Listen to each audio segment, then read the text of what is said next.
Welcome back. I'm Joseph Hoffman. Today we're going to learn how to dictate on the grand staff. We're going to do a familiar song, Frog in the Middle. Let's pretend for a moment that you have a friend in another city. And rather than call this friend on the phone to sing Frog in the Middle, you want to write the notes down and send it in a letter, the old-fashioned way. You need to know how to write the notes down so you can share this song with a friend. That's when we need the grand staff. Let's take a look at the grand staff and see if you remember some things about it. Can you point to the treble clef? If you're pointing to this, you're correct.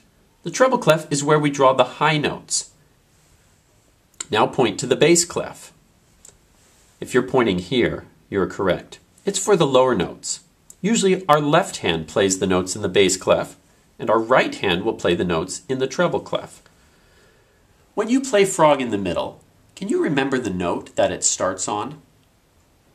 If you said G or so, you're correct.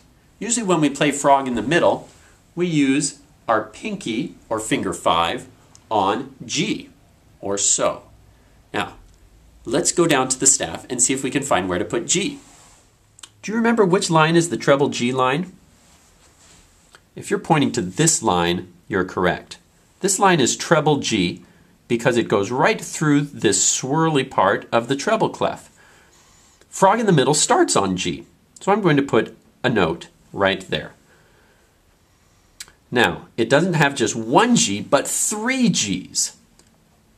Ba, ba, ba. That's the first 3 notes of Frog in the Middle. Now, do you remember what comes next in Frog in the Middle? It goes G, G, G, and then it skips down to an E. And the solfa pattern for that is so, so, so, me, me.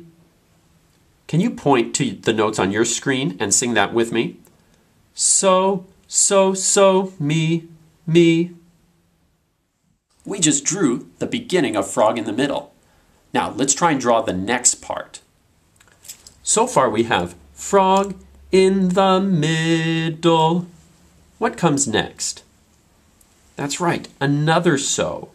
So, so, so, me. That makes Frog in the sea.